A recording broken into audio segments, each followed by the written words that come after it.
ವಿಜಯಪುರ ಜಿಲ್ಲೆಯಲ್ಲಿ ನಿನ್ನೆ ಬಸವ ಜಯಂತಿ ಕಾರ್ಯಕ್ರಮವನ್ನು ಅದ್ದೂರಿಯಿಂದ ಆಚರಿಸಲಾಯಿತು. ವಿಜಯಪುರ ಜಿಲ್ಲೆಯ ದೇವರ ಇಪ್ಪರಗಿ, ಕಲಕೇರಿ ಮತ್ತು ಯಲಗೋಡ ಗ್ರಾಮಗಳಲ್ಲಿ ಬಸವ ಜಯಂತಿ ಹಬ್ಬವನ್ನು ಆಚರಿಸಲಾಯಿತು. ಕಲಕೇರಿಯಲ್ಲಿ ಎತ್ತುಗಳನ್ನು ಸಿಂಗರಿಸಿ ರೈತ ಬಾಂಧವರು ಗ್ರಾಮದ ತುಂಬ ಮೆರವಣಿಗೆ ನಡೆಸಿದರು.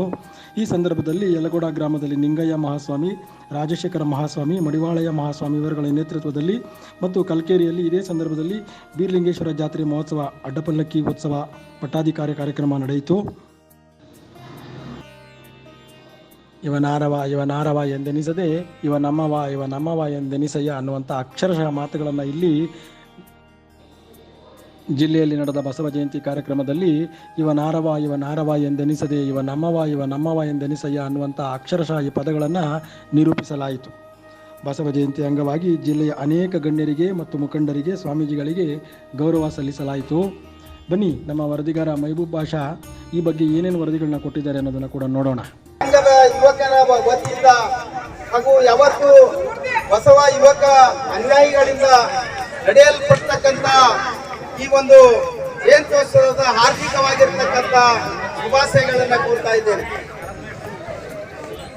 ಬಂಧುಗಳೇ, ನಮ್ಮೆಲ್ಲರಿಗೂ ಗೊತ್ತು, ವಿಶ್ವಗುರು ಅಣ್ಣ ಬಸವಣ್ಣನವರು 12ನೆಯ ಶತಮಾನದಲ್ಲಿ ಲಿಂಗಭೇದ, ವರ್ಣ ತಾರತಮ್ಯ, ಅಸಮಾನತೆಯ ವಿರುದ್ಧ ನನಗೆ ಏನು ಕಲ್ಯಾಣ ಮಂಟಪವನ್ನು ಸ್ಥಾಪಿಸುವುದರ ಮುಖಾಂತರ ಸುಮಾರು ಅನೇಕ ಶರಣರನ್ನ ಎಲ್ಲ ಇಂದು ನಮ್ಮ ಯಲಗೋಡ ಗ್ರಾಮದಲ್ಲಿ ಒಂದು ಬಸವೇಶ್ವರ ಸರ್ಕಲ್ ನಲ್ಲಿ ಅಣ್ಣ ಬಸವಣ್ಣನವರ ಜಯಂತ್ಯೋತ್ಸವ ಕಾರ್ಯಕ್ರಮ, ಒಂದು ಧ್ವಜಾರೋಹಣ ಕಾರ್ಯಕ್ರಮವನ್ನು ನೆರವೇರಿಸಿಕೊಟ್ಟಿರ್ತಕ್ಕಂಥ ಗ್ರಾಮದ ಗಣ್ಯ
ಪ್ರತಿ ವರ್ಷ ಬಸವ ಜಯಂತಿ ಬಹಳಷ್ಟು ಅದ್ದೂರಿಯಿಂದ ನಮ್ಮ ಗ್ರಾಮದ ರೈತ ಬಾಂಧವರು ಆಚರಿಸ್ತಿದ್ದಾರೆ.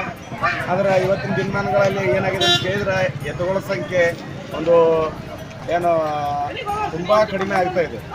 ಅದನ್ನು ಮತ್ತೊಳ್ಳಿ ಹೆಚ್ಚಾಗಬೇಕಾಗಿದೆ. ಹೀಗಾಗಿ ನಮ್ಮ ಊರೊಳಗೆ ಮೊದಲೆಲ್ಲ ಸಾಕಷ್ಟು ರೈತರ ಸಂಖ್ಯೆ ಜಾಸ್ತಿ ಇತ್ತು. ಇವತ್ತು ಸಂಖ್ಯೆ ಭಾಳ ಕಡಿಮೆ ಆಗೈತಿ. ಆ ಒಂದು ಸಂಖ್ಯೆ ಜಾಸ್ತಿ ಆಗಬೇಕಾದ್ರೆ ಇಲ್ಲಿ ರೈತ ಬಾಂಧವರು ಹೆಚ್ಚಿನ ರೀತಿಯಲ್ಲಿ ಈ ಒಂದು ದನಕರಗಳನ್ನು ಸಾಕೋದ್ರ ಜೊತೆಗೆ ಒಂದು ಬಸವ ಜಯಂತಿ ಒಳಗೆ ಏನು ನೀವು ಬೆಳವಣಿಗೆಯಲ್ಲಿರುವಂಥ ಎತ್ತುಗಳನ್ನು ಇವತ್ತು ಪ್ರದರ್ಶನ ಮಾಡಿದ್ದೀವಿ.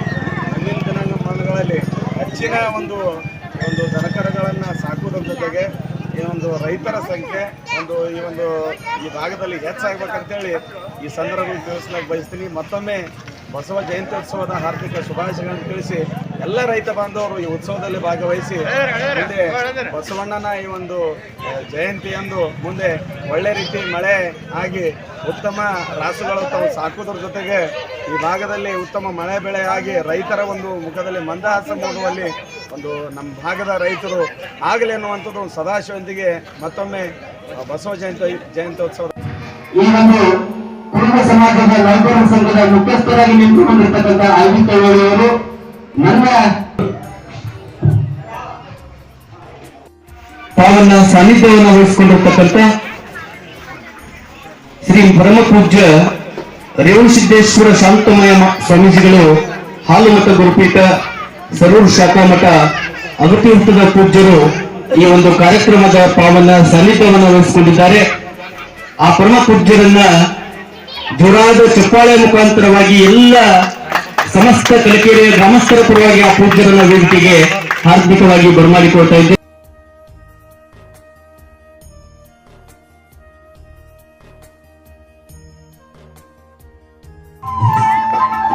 ಚಪ್ಪಾಳೆಯನ್ನು ತಟ್ಟುವುದರ ಮುಖಾಂತರವಾಗಿ ಕಾರ್ಯಕ್ರಮಕ್ಕೆ ಮೆರಗನ್ನು ತಂದುಕೊಡ್ಬೇಕಂತ ಹೇಳಿ ಸಂಪಾದನೆಯು ಮಾಡಿದ್ರು ಸಹಿತ ನಮ್ಮನ್ನು ಬೆನ್ನಟ್ಟಿ ಬರುವುದಿಲ್ಲ, ಸಂಪತ್ತು ನಮ್ಮ ಬೆನ್ನಟ್ಟಿ ಬರುವುದಿಲ್ಲ. ನಾವು ಮಾಡಿರತಕ್ಕಂತ ಒಳ್ಳೆಯ ಕಾರ್ಯಗಳು ಮತ್ತು ನಾವು 4 ಜನರಿಗೆ ಸಹಾಯ ಮಾಡಿದಂತಹ ಆ ಸಹಾಯ ಕರುಣೆ ಅವಷ್ಟೇ ನಮ್ಮ ಬೆನ್ನತ್ತಿ ಬರ್ತಾವಂತ ಯಾರಂದ್ರೆ ಪಟ್ಟಣ ಪೂಜಾರಿಗಳು ಅಂತ ನಾನು ಹೇಳಕ್ಕೆ ಬಯಸ್ತಾ ಇದ್ದೇನೆ. ಪಟ್ಟಣ ಪೂಜಾರಿಗಳು ಯಾಕಂತಂದ್ರೆ ಅವ್ರು ಶಿಕ್ಷಣ ಕಲೀಲಿಕ್ಕೂ ಕೂಡ ಈಗ ತಾನೇ ಹೋದ್ರಲ್ಲ ಸರೋಡಜ್ಜರು ಮುಳ್ಳು ಕಂಟಿ ತುಳಿದು ಹೇಳಿಕೆ ಮಾಡ್ತಾರೆ. ಇದೇ ಶಿವಣಿಗೆಯಲ್ಲಿ ಮುಳ್ಳಿನ ಜಾಲಿ ಮುಳ್ಳಿನ ಮ್ಯಾಗ ನಿಂತು ಒಣ ಮುಳ್ಳಿನ ಮ್ಯಾಗ ಒಡ್ಡಗಟ್ಲೆ ಒಟ್ಟು ಬಣ್ಣಿ ಹೊಡೆದಂಗೆ ಕೊಟ್ಟಿರ್ತಾರೆ. ಅಂತ ಮುಳ್ಳನ್ನ ತುಳಿದು ಒಬ್ಬ ಮಾನವೀಯ ಜೀವನ ಹೇಳಿಕೆ ತನ್ನದಾದಂತ ವಾಣಿಯನ್ನು ನುಡಿಯತಕ್ಕಂಥ ಧರ್ಮ ಯಾವುದು ಅಂತಂದ್ರೆ ಹಾಲುಮತ ಧರ್ಮ ಅಂತಕ್ಕಂಥದ್ದು. ಇಂಥ ಪವಿತ್ರವಾದ ಹಾಲುಮತ ಧರ್ಮದಲ್ಲಿ ಅವರ ಮನೆ ದೇವರು ಬೀರಪ್ಪ ದೇವರು, ಮಾಳಿಂಗರಾಯ, ಇನ್ನೊಂದು ಹುಟ್ಟುತ್ತಲೇ ಆ ದುಃಖದಲ್ಲೇ ಬೆಳಿತಾನೆ. ಮತ್ತೊಂದು ತಾಯಿಯಲ್ಲಿ ಯಾರ್ಯಾರಿಗೆ ತಾಯಿ ತಂದಿ ಇದಾರೆ ಅವರಿಗೆ ತಾಯಿ ತಂದಿ ಮಹತ್ವ ಗೊತ್ತಾಗಂಗಿಲ್ಲ. ಅವ್ರಿಗೆ ಬೈತೇವಿ, ಏನ್ ಮಾಡಿ ನೀವು ಬಾಳ ದೊಡ್ಡದು, ಇವ್ರು ಏನು ಸ್ವಲ್ಪ ಕೆಲಸ ಮಾಡ್ರಿ ಹಂಗಿಂಗ್ ಅಂತ ತಾಯಿ ತಂದಿ ಮನ್ಯಾಗ ಹೇಳಿದ್ರು ಅಂದ್ರೆ ನೀವು ಬಹಳ ಡೇಂಜರ್ ಆಗಿ ಅವ್ರಿಗೆ ಬಹಳ ಬೈತೀರಿ ಅವ್ವಗ ಅಪ್ಪಗ. ಯಾರು ತಾಯಿ ತಂದೆಯನ್ನು ಕಳ್ಕೊಂಡಾರ, ಯಾರು ತಾಯಿ ತಂದೆಯ ಒಂದು ಪ್ರೀತಿಯನ್ನು ಕಳ್ಕೊಂಡಾರಲ್ಲ ಅವ್ರಿಗೆ ಆ ಮಹತ್ವ ಗೊತ್ತು. ಈ ಸಮಾಜದ ಇತಿಹಾಸವನ್ನ ಇನ್ನೂ ಯಾರು ಪೂರ್ತಿ ಅಧ್ಯಯನ ಮಾಡಕ್ ಆಗಿಲ್ಲ ಅಂದ್ರೆ ತಪ್ಪಾಗ್ಲಿಕ್ಕಿಲ್ಲ ಬಂಧುಗಳೇ.